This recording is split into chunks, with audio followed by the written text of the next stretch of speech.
Y vamos a la política. Socialistas radicales, progresistas, liberales y militantes del PPD unieron sus fuerzas de cara a la elección de constituyentes en el denominado Polo Socialdemócrata. Los diputados que renunciaron a Revolución Democrática también se sumaron a esta apuesta, la que dejó las puertas abiertas a dialogar con otros partidos de centro-izquierda como Revolución Democrática y hasta el Partido Comunista para hablar de esta nueva alternativa política y también el contexto de tantos procesos eleccionarios que se nos viene. Ya estamos en contacto con el presidente del Partido Radical, Carlos Maldonado. ¿Cómo está, Carlos? Muy buenos días.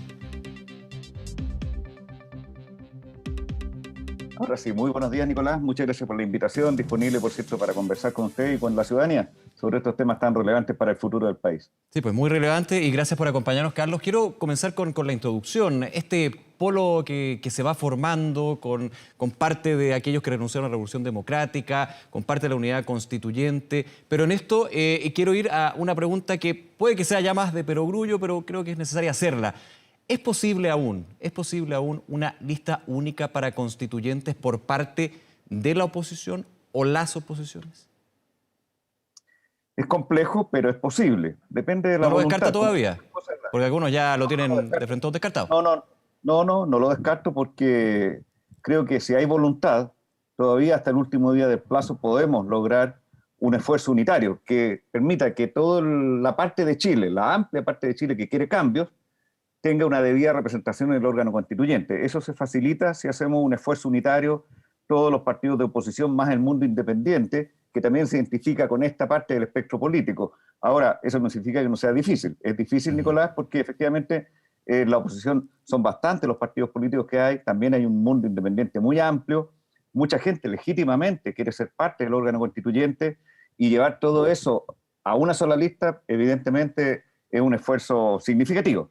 Pero por lo menos la disposición por parte nuestra, eso fue lo que declaramos ayer con el PPD, el PS, el Partido Radical, que tengo el honor de presidir, más el Partido Liberal y los diputados ex-RD, más independientes que nos acompañaron, fue que estamos disponibles a hacer ese esfuerzo. Ojalá el resto del espectro político y del mundo independiente también acoge ese llamado y nos podamos sentar a conversar sobre la posibilidad de hacer un esfuerzo unitario. Ahora, si eso no ocurre, si no es posible, si no caben todos los interesados, los legítimamente interesados, en una sola lista, bueno, tendremos también la responsabilidad de sumar fuerzas en el órgano constituyente para impregnar la nueva constitución del sello humanista, del sello solidario, del sello de mayor equidad y justicia y de, por supuesto, mayor libertades personales y políticas que queremos quienes estamos en el mundo progresista. Si no sumamos fuerzas en las listas ahora, espero que todos quienes resulten electos el 11 de abril sumen fuerzas luego en el órgano constituyente para darle un sello progresista a nuestra futura constitución.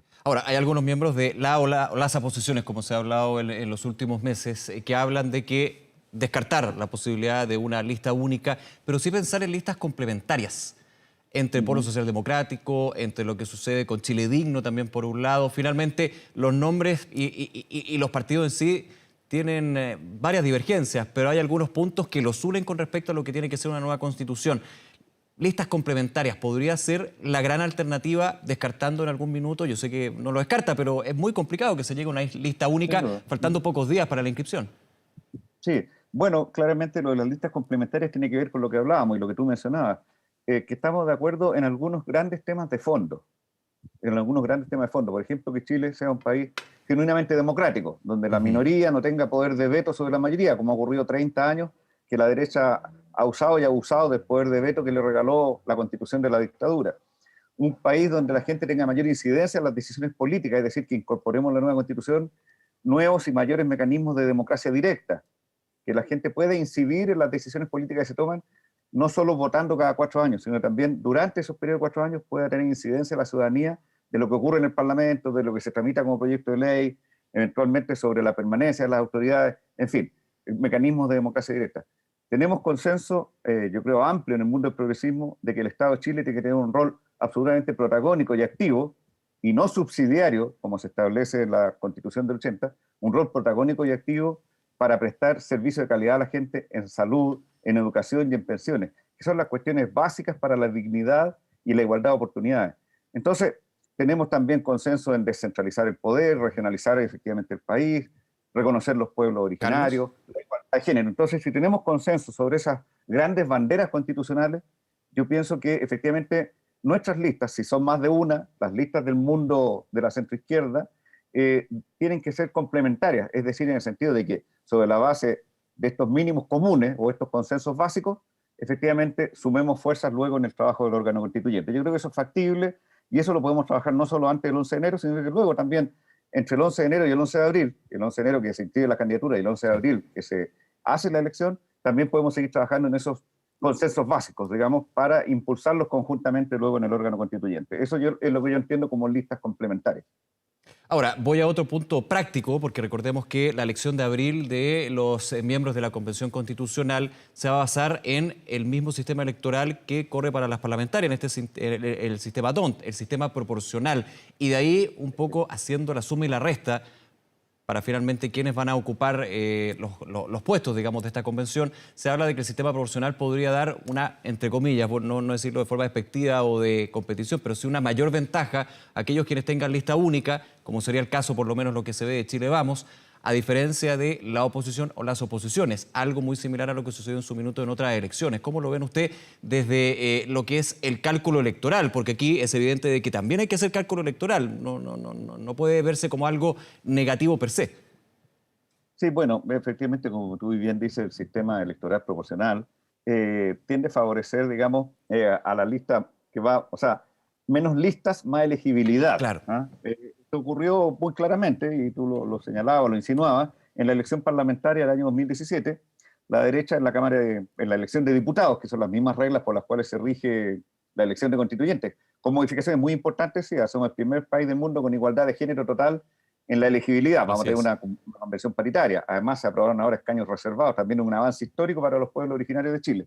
Pero el mecanismo electoral es similar. Entonces, en el año 2017, la derecha tuvo el 38% de los votos y, sin embargo, tiene el 44% de los diputados. Es decir, tuvo una sobrerepresentación porque la derecha fue en una lista y la actual oposición, la centroizquierda, fue en 3 listas. Entonces, claramente la división, la dispersión, para no decirle división que suena como que estuviéramos peleados, no, pero la dispersión en más de una lista afecta la elegibilidad. Ahora, eso tiene, como todas las cosas de la vida, Nicolás, más de una mirada, porque de pronto también, si tú estrechas demasiado, digamos, los cupos, estrechas demasiado las posibilidades de participación, insisto, de todos los partidos políticos y del amplio mundo independiente que se identifica con las ideas progresistas, también puedes perder parte de la votación por falta de representatividad de la lista. Entonces, ahí hay que, por eso que tal vez lo de las listas complementarias finalmente pueda ser una mejor idea, digamos. Obviamente dentro de un margen lo más acotado posible, hablemos de 2 listas complementarias, ¿no? Claro,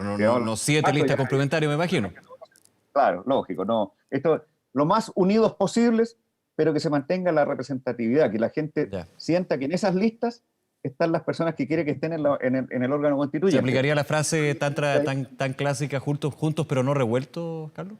No, mira, no tanto así. Hay legítimas diferencias entre los partidos de oposición. Si así no fuera, seríamos un solo partido. Sí. ¿Ah? Hay legítimas diferencias y bueno, se ha ido produciendo un aglutinamiento en 2 bloques, podríamos decir, dentro de la oposición. Sabemos que hay un polo más de izquierda, liderado por el Partido Comunista, al cual se fue, digamos, la parte del Frente Amplio que no se salió, digamos, y está Unidad Constituyente, donde está actualmente desde la DC hasta el PRO, con el Partido Radical, el PP, el PS, Ciudadanos, y donde también tenemos mucha cercanía y sentimos que hay cercanía por parte de ellos con el Partido Liberal, que se salió del Frente Amplio, con los exdiputados de Revolución Democrática, y yo diría que se ha ido como aglutinando la oposición en esos 2 polos, pero aquí no hay animadversión, ni hay ningún problema, digamos, sí hay diferencias sobre lo que creemos en detalle que se debe hacer para Chile, ¿ah? Pero en lo de fondo, como te digo, en los cambios macro, yo creo que tenemos más coincidencias que diferencias y por eso podemos realizar un esfuerzo conjunto en el órgano constituyente. Luego, las diferencias más específicas se verán en la contienda presidencial, en los programas de gobierno, en el qué hacer, cómo hacer, la profundidad, la velocidad, cuánta importancia le damos o no al progreso económico, además del cambio social, a nuestro compromiso irrestricto e indudable con la democracia, si lo mantenemos siempre y respecto de todo el mundo, o tenemos una visión más relativa de la democracia y los derechos humanos. Ese tipo de diferencias las podemos expresar y debatir en la futura contienda presidencial y parlamentaria. Yo creo que para el órgano constituyente, que se trata de redactar las bases del futuro, por lo menos tenemos más coincidencias que diferencias. Y esas son más y mejor democracia, un Estado activo y que preste servicios de calidad, que efectivamente solucione el problema de las personas en educación, salud y pensiones. te insisto, reconocimiento del pueblo originario, descentralización, igualdad de género. En esas cosas yo creo que en la oposición estamos todos de acuerdo y las podemos impulsar conjuntamente en la nueva Constitución. Para cerrar el tema de la convención y pasar a otros temas, Carlos, ¿hay acuerdo insisto en el punto, la o las oposiciones, porque ha sido todo un debate durante este año con respecto al modelo neoliberal? ¿Por qué se lo pregunto? Porque hace un par de semanas solamente en el Congreso Nacional del Partido Comunista se estableció que no, y voy a parafrasearlo, no lo tengo aquí escrito, pero que no se puede asociar el Partido Comunista con alguna otra colectividad o partido que no busque bajar el modelo neoliberal. Y de hecho, ahí hay una crítica también a su partido, a la democracia cristiana y en parte al Partido Socialista dentro de esa declaración, que es bastante clara con respecto a con quién vamos a estar y con quién no. Bueno, el Partido Comunista ha seguido un camino de bastante, digamos, aislamiento, digamos, un perfilamiento muy específico orientado, yo creo, a un segmento bien particular del electorado, porque recordemos que no estuvo en el acuerdo del 15 de noviembre, que abrió el proceso constituyente, no aprobó la reforma constitucional que permitió el plebiscito, ¿ah? Ha tenido declaraciones bastante, digamos, yo no las comparto en absoluto, defendiendo, apoyando y respaldando al régimen de Maduro en Venezuela. Entonces tiene un sello ahí bastante particular el Partido Comunista, ¿ah? Y tienden a endilgarle el carácter de neoliberales a todos los que no piensan como ellos. La verdad es que nosotros claramente estamos por superar el modelo neoliberal, lo consideramos imprescindible para Chile. Y quiero explicar de qué se trata esto, porque de repente se usa mucho la palabra, pero hay que ponerle contenido. El neoliberalismo es una versión extrema del capitalismo que sobre la base de ciertas ideas germinadas en Chicago por la década de los 60 y luego traídas importadas a Chile e implantadas a sangre y fuego en la dictadura, privatizaron todos los aspectos, prácticamente todos los aspectos de la vida social.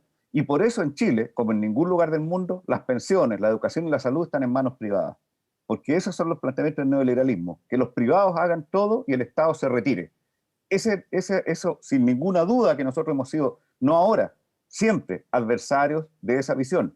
Usted sabe que Pedro Aguirre Cerda, el gran presidente radical, el mejor presidente de la historia de Chile, en mi opinión, dijo: gobernar es educar. Esa es otra visión totalmente incompatible con que el Estado se retire y observe lo que hacen los privados en salud, en educación o en pensiones. Nosotros creemos que el Estado tiene la obligación, como representante de la sociedad, de asegurar igualdad de oportunidades, de asegurar dignidad y buen trato a todas las personas que viven en esta tierra. Y eso se manifiesta no solamente, pero principalmente en educación, en salud, en pensiones, en vivienda, que haya dignidad para todas y todos. Y eso es totalmente contrario al neoliberalismo. Carlos Maldonado, usted mencionaba la elección presidencial también, una carrera que ya está mostrando sus distintas cartas que estaban a la espera de lo que fuera el resultado del plebiscito. Y usted, de hecho, le toca bien de cerca porque hace un par de horas fue proclamado por su partido, el Partido Radical, como candidato presidencial. ¿Cómo toma esta proclamación y cómo ve lo que es la situación en unidad constituyente, donde hay nombres como ya el proclamado precandidato presidencial, en este caso Heraldo Muñoz, Francisco Vidal, Tarut, hay distintos nombres que han estado levantándose, la democracia cristiana también? ¿Cómo estamos ahí? Y si hay que llegar a una primaria de toda unidad constituyente, pensando también en lo que ha sido el proceso para pensar en constituyente. Bueno, sin ninguna duda. Primero, para mí fue un tremendo honor, la verdad.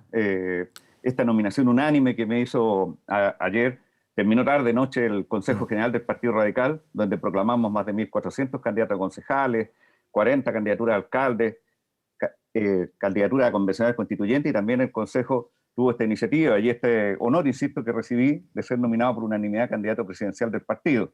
La verdad es que, por cierto, que vamos a trabajar incansablemente por llevar estos temas, por poner estos temas en el debate público, por impulsar estos temas que le mencioné: salud, educación, pensiones, libertades, igualdad de género, las banderas por las que el Partido Radical ha luchado toda la vida. El partido más antiguo de Chile ha hecho mucho por este país y queremos también hacerlo ahora en el siglo XXI y en este momento crucial, que iniciamos un nuevo ciclo político, social y económico en nuestra historia. En ese sentido, vamos a estar entonces dando este debate, poniendo estas ideas, defendiendo estos principios para el bienestar de todas y todos. Y por cierto, estamos disponibles a ir a una gran primaria a la centroizquierda, con todos los que estén disponibles, a definir una candidatura única.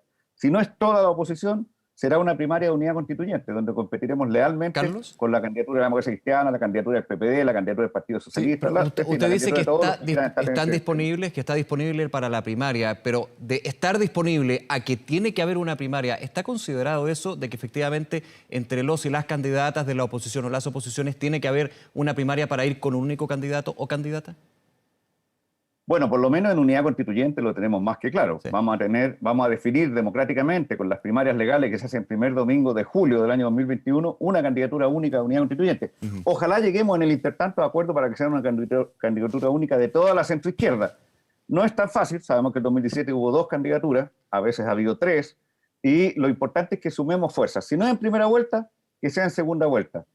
Porque lo que pasó en 2017 fue que la centroizquierda, la mayoría social de este país, que es de centroizquierda, que vota por la centroizquierda, se expresó en primera vuelta, pero no se expresó en segunda vuelta. Ganó la derecha y ha sido un gobierno desastroso. No podemos repetir ese error.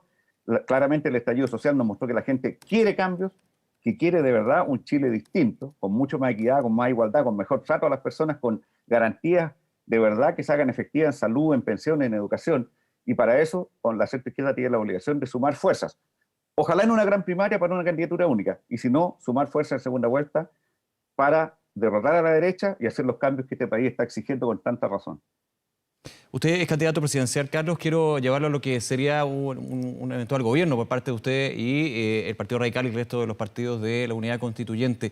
En un tema práctico, ¿cómo abordaría usted desde La Moneda lo que es, y es bien grande lo que voy a preguntar, la crisis sanitaria, económica y social que se vive hoy y que podría ir incrementándose en los próximos meses? Bueno, a ver, la crisis sanitaria claramente, esto se cometió un error desde el día 1 por este gobierno, que fue politizar la gestión de la crisis sanitaria. Aquí se requería un panel amplio, transversal, no con la lógica gobierno-oposición o tratar de llevarse el mérito, como intentó el gobierno y el ministro Mañalich durante los primeros meses. El colegio médico, por ejemplo, tendría que ser un actor desde el primer día. Yo creo que aquí lo que más se requiere para enfrentar una crisis sanitaria es credibilidad de quienes están tomando las decisiones, de quienes están dando las indicaciones. Lo primero es manejarla en forma transversal, con criterio transversal, no con criterio político pequeño de quién gana, quién pierde. Que haya credibilidad, que estén los mejores expertos y representantes de la sociedad civil en el panel donde se discute la situación y se toman las decisiones. Lo segundo es, sin duda, un involucramiento muy fuerte, que deriva de la credibilidad de quienes toman las decisiones, un involucramiento muy fuerte de la ciudadanía, porque está claro que el autocuidado es fundamental para evitar la propagación del virus y poder manejar esta situación mientras llega la vacuna, que es la esperanza que todos tenemos, sin ninguna duda. La vacuna que ya está empezando a distribuirse en distintos países del mundo y está llegando a Chile, esperemos que sea la solución definitiva.